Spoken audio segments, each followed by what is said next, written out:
بسم اللہ الرحمن الرحیم۔ شروع اللہ کے نام سے جو بڑا مہربان نہایت رحم کرنے والا ہے، جو دلوں کے حال جانتا ہے، جو دن اور رات کا مالک ہے، جو زندگی موت کا مالک ہے، جو عزت اور ذلت کا مالک ہے۔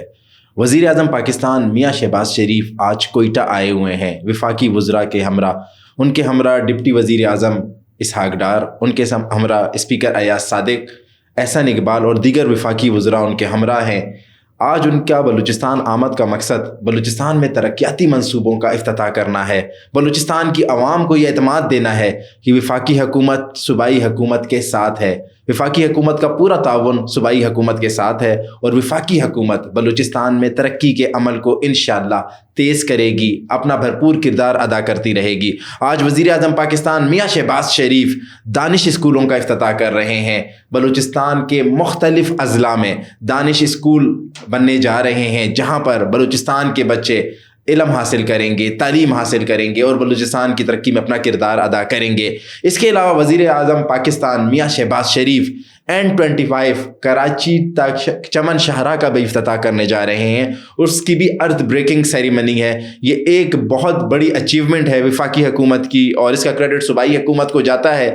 چمن سے کراچی شاہراہ جو ہے اسے خونی شاہراہ کہا جاتا تھا، اب اسے وفاقی حکومت کے تعاون سے صوبائی حکومت دو رویہ کرنے جا رہی ہے۔ انشاءاللہ اس سے صوبے میں ایک انقلاب آئے گا، صوبے میں کاروبار اور روزگار بڑھے گا، بلوچستان کے لوگوں کو ایک سفری سہولیات میسر ہوں گی، بلوچستان کے اندر جو بلوچستان کی جو تجارت ہے وہ عالمی مارکیٹ تک پہنچے گی، بلوچستان کی جو فصلیں ہیں وہ عالمی مارکیٹ تک پہنچیں گی، اور اس سے بلوچستان کو بہت فائدہ ہوگا۔ میں وزیر اعظم پاکستان میاں شہباز شریف کا بلوچستان کی عوام کی طرف سے مشکور ہوں کہ انہوں نے بلوچستان کو اتنی اہمیت دی اور بلوچستان کے لیے ان ترقیاتی منصوبوں کا افتتاح کیا۔ جی بالکل، ایک ویڈیو سوشل میڈیا پر وائرل ہوئی ہے، اور اس میں نورین منگلزئی نامی ایک لڑکی بتا رہی ہے کہ کس طرح سے نعیمہ زہری نے انہیں ٹیلی فون کال کر کے انہیں لالچ دیا اور انہیں کہا گیا کہ آپ مسنگ پرسنز کے نام پر پروپیگنڈا کریں، اپنے بھائیوں کے نام پر پروپیگنڈا کریں اور ریاست پاکستان کو وہ بدنام کریں۔ نعیمہ زہری جو خود امریکہ میں بیٹھی ہوئی ہے، اس کی اول دن سے یہ کوشش ہے کہ پاکستان کو بدنام کیا جائے۔ آیا کہ وہ پہلے پاکستان کے اندر اس نے بڑی کوشش کی کہ پاکستانی حکومت اسے لفٹ کرائے اور اس کے خرچے اٹھائے، لیکن جب حکومت پاکستان نے اسے بتایا کہ آپ اس قابل نہیں ہیں، آپ میں اتنی قابلیت نہیں ہے، آپ نالائق قسم کی لڑکی ہیں، تو اب وہ جا کر امریکہ میں بیٹھ کر مسنگ پرسنز کے نام پر ریاست پاکستان کو بدنام کرنا چاہ رہی ہے۔ جب اس کی یہ سازش ناکام ہونے لگی، جب امریکہ میں اس کے بیٹھے ہوئے ہینڈلرز نے اسے کہا کہ آپ جو ہے یہ جھوٹ بول رہی ہیں، بلوچ پاکستان میں خوش ہیں، بلوچستان میں خوش ہیں، بلوچوں کو کوئی احساس محرومی نہیں ہے، بلوچوں کے اندر کوئی جو ہے نا مسنگ پرسنز کا کوئی اس طرح کی بات نہیں ہے، تو اب نعیمہ زہری جو ہے لوگوں کو ورغلانے کے لیے لالچ دے رہی ہیں کہ میں آپ کو جو ہے نا NGO سے فنڈنگ دلواؤں گی، میں آپ کو اور مراد دلواؤں گی، آپ اس طریقے کا پروپیگنڈا کریں، ریاست پاکستان کو بدنام کریں۔ نعیمہ زہری کی کوئی حیثیت نہیں ہے، نعیمہ زہری ایک جھوٹی عورت ہے، اپنے آپ کو جرنلسٹ کہتی ہے، سو کال جرنلسٹ، کسی پریس کلب میں کسی بھی جرنلزم کی ایسوسیشن سے وہ منسلک نہیں ہے۔ اب بھاگ کر چلی گئی ہے، امریکہ بیٹھی ہوئی ہے، اسائلم لے رہی ہے، وہاں پر عیاشی کر رہی ہے، معصوم بلوچوں کو ورغلا رہی ہے، معصوم بلوچوں کے نام پر ڈالرز لے رہی ہے۔ ایسے لوگ جو ہے بلوچ قوم کے دشمن ہیں، ایسے لوگ بلوچ قوم کو جو ہے نا اس خود ساختہ جنگ میں جھونکنا چاہتے ہیں، ایسے لوگ جو ہے نا بلوچیت کے نام پر بلوچوں کا جو ہے نا قتل عام کرواتے ہیں۔ آپ دیکھیں کہ نعیمہ زہری نے نورین منگلزئی کو کہا، اس نے اپنے ویڈیو بیان میں اس بات کا اعتراف کیا ہے کہ آپ اس بات کا سارا الزام ریاست پاکستان پہ ڈالیں اور اپنے دونوں بھائیوں کو مسنگ پرسنز میں ڈکلیئر کریں۔ تو یہ ایسے پروپیگنڈے ہیں جو یہ کرتے ہیں، ان کے آقا ان کو پیسے اسی چیز کے لیے دیتے ہیں، ان کو پلانٹ اسی چیز کے لیے کیا جاتا ہے، لیکن انشاءاللہ ہم ان کے ان پروپیگنڈوں کو ایکسپوز کرتے رہیں گے۔ نعیمہ زہری اور ان جیسے جتنے بھی لوگ ہیں انشاءاللہ ان کو بے نقاب کرتے رہیں گے اور بلوچستان کی عوام کو حق اور سچ بتاتے رہیں گے۔ جی دیکھیں، ایمان مزاری کا جو کردار رہا ہے وہ اپنے آپ کو ویسے تو انسانی حقوق کی چیمپئن کہتی ہیں، وہ کہتی ہیں کہ انہوں نے جو ہے نا انسانی حقوق کی وہ بات کرتی ہیں، لیکن یہی لوگ جیسے DGISPR نے کہا کہ یہ جو ہے دہشت گردوں کی سہولت کار بن جاتی ہیں، دہشت گردوں کی وکیل بن جاتی ہیں، جن مسنگ پرسنز کے نام کے اوپر یہ اپنی سیاست کرتی ہیں، انسانی حقوق کی تنظیموں کو انوالو کرتی ہیں، وہی مسنگ پرسن جو ہے ریاست پاکستان کے اوپر حملوں میں ملوث ہوتے ہیں، وہی مسنگ پرسنز جو ہے نا پتہ چلتا ہے کہ BLA اور BLF کے کیمپوں میں ہوتے ہیں, وہی مسنگ پرسن معصوم پاکستانیوں کو جو ہے شہید کرتے ہیں, وہی مسنگ پرسن پاکستان میں دہشت گردی کرتے ہیں, وہی مسنگ پرسن جو ہے نا آزادی کے نام پر ہمارے صوبے میں بم دھماکے کرتے ہیں. تو ایمان مزاری تو خود اسلام آباد میں بیٹھی ہوئی ہیں, وہاں کے گرم کمروں میں بیٹھی ہوئی ہیں, انہیں یہاں کی گراؤنڈ ریئلٹی کا نہیں پتہ ہے. وہ مسنگ پرسنز کی جو ہے نا کوئی ترجمان نہیں ہے, وہ دہشت گردوں کی ترجمان ہے. D G I S P R نے جس طریقے سے کہا ہے, میں ان کی بات کو سیکنڈ کرتا ہوں, میں ان کی بات کو آن کرتا ہوں. ابھی اسلام آباد میں یہ مسنگ پرسنز گئے تھے تو ایمان مزاری روزانہ ان کے کیمپ کے سامنے جا کر انسانی حقوق کے اوپر بہت بڑے بڑے لیکچر دیتی تھی. لیکن جب بعد میں پتا چلا کہ جن لوگوں کے لیے وہ لیکچر دے رہی ہیں وہ لوگ غلط تنظیموں سے ملے ہوئے تھے, بی ایل اے سے ملے ہوئے تھے, بی ایل ایف سے ملے ہوئے تھے. سفیان کرد کو بی ایل اے نے خود قبول کیا, اس کے نام کے اوپر یہ پہلے وہاں پر تو بڑے لیکچرز دے رہی تھی. جب ان کو بی ایل اے نے قبول کیا اس کے بعد ان کی زبان سے ایک لفظ بھی نہیں نکلا. معصوم پاکستانیوں کو بسوں سے اتار کر شناخت کی بنیاد پر, لسانیت کی بنیاد پر, صوبائیت کی بنیاد پر شہید کیا جاتا ہے. ان کے حق میں آج تک ایمان مزاری نے ایک بات نہیں کی.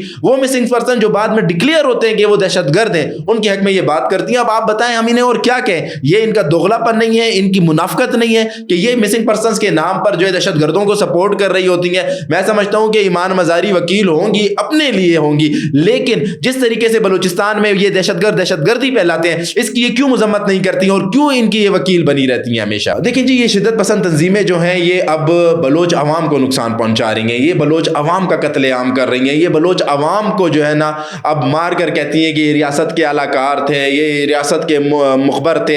ایسا کچھ بھی نہیں ہے. یہ شدت پسند تنظیمیں جو ہیں بلوچستان سے اٹھنے والی آوازوں سے خوف زدہ ہیں. اب بلوچستان کی عام عوام ان سے سوال کرتی ہے, بلوچستان کا شہری ان سے سوال کرتا ہے کہ آپ ہمارے علاقے میں آ کر بدامنی کیوں پھیلا رہے ہیں, آپ ہمارے علاقے میں آ کر دہشت گردی کیوں کر رہے ہیں. جو شخص ان سے یہ سوال کرتا ہے یہ اس کی آواز کو دبانے کے لیے, اس کی آواز کو ختم کرنے کے لیے اس کو مار دیتے ہیں اور پھر اس پر الزام لگاتے ہیں کہ یہ جو ہے نا کسی ریاستی ادارے کا اعلی کار تھا یا یہ جو ہے نا ریاست کا اعلی کار تھا. ایسی کوئی بات نہیں ہے. بلوچ محب وطن کل بھی تھا, بلوچ محب وطن آج بھی, اور انشاءاللہ بلوچ محب وطن رہے گا. بلوچستان پاکستان ہے, پاکستان بلوچستان ہے. یہ شدت پسند تنظیمیں جو ہیں یہ اب اپنے زوال سے خوفزدہ ہیں. انہیں پتہ ہے انہیں بلوچستان کی عوام نے مسترد کر دیا ہے, ان کو بلوچستان کے عوام اب پسند نہیں کرتے. بلوچستان کی عوام کے سامنے ان کی حقیقت, ان کی اصلیت آ گئی ہے. بلوچستان کی عوام جان چکی ہے یہ دہشت گرد ہیں, یہ دہشت گرد ہیں, یہ دہشت گرد ہیں. یہ اب اس لیے ایک عام بلوچ کو جو ہے نا اس کے علاقے میں جا کر مقامی لوگوں کو جا کر نقصان پہنچاتے ہیں, ان کی فصلوں کو جلاتے ہیں. اگر کوئی وہاں پر ڈیولپمنٹ کا کام ہو رہا ہو, اسکول بن رہا ہو, اسپتال بن رہا ہو, اس کو تباہ کر دیتے ہیں, مشینری کو جلا دیتے ہیں. اگر کوئی مقامی بلوچ اٹھتا ہے اور ان کو کہتا ہے کہ آپ غلط کر رہے ہیں, آپ کیوں اس طریقے سے ہمیں ترقی نہیں کرنے دے رہے, آپ کیوں اس طریقے سے دہشت گردی کر رہے ہیں, تو یہ اس کو مار کر اس کا الزام ریاست پر لگا دیتے ہیں. بی ایل ایف جو ہے یہ فتنۃ الہندوستان کی ایک تنظیم ہے, اس کا ایک آپ بولیں کہ مہرہ ہے, اس کا پیڈ ایک جو ہے نا پراکسی ہے. بی ایل ایف کا بلوچستان کی عوام سے کچھ لینا دینا نہیں ہے. بی ایل ایف جو یہ جو ہے احساس محرومی کا اور یہ بلوچیت کا یہ جو ایک نعرہ لگاتی ہے یہ محض فریب ہے.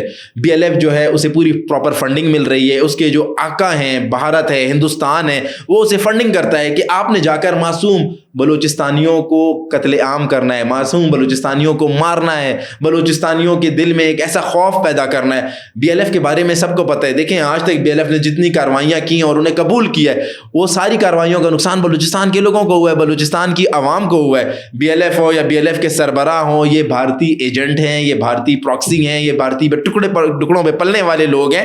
ان کا جو ہے نا بلوچستان سے یا ان کا بلوچیت سے کوئی تعلق نہیں ہے, ان کا کوئی جو ہے نا احساس محرومی سے تعلق نہیں ہے. انہوں نے ہمیشہ بلوچوں کی ترقی کو ختم کیا ہے, بلوچوں کے مستقبل کو تباہ کیا ہے. ان کا جو ہے نا بلوچوں سے کوئی لینا دینا نہیں ہے. بی ایل ایف تو کالعدم تنظیم ہے, عالمی سطح پر اسے جو ہے نا کالعدم تنظیم مانا گیا ہے, دہشت گرد تنظیم مانا گیا ہے. وہ کیسے حقوق کی بات کرتی ہے؟ کوئی حقوق کی بات نہیں ہے. یہ بھارت کے فتنے ہیں, فتنۃ الہندوستان ہے. ان کا کام ہی صرف یہی ہے کہ انہوں نے دہشت گردی کرنی ہے, انہوں نے پاکستان کے امن کو خراب کرنا ہے, انہوں نے بلوچستان کے امن کو, بلوچستان کے مستقبل کو تباہ کرنا ہے, انہوں نے بلوچستان کے نوجوانوں کے مستقبل کو تباہ کرنا ہے. تو بی ایل ایف کے بارے میں یہ بالکل واضح ہے, یہ کالعدم تنظیم ہے, دہشت گرد تنظیم ہے اور یہ بھارتی ٹکڑوں پر پلنے والی تنظیم ہے.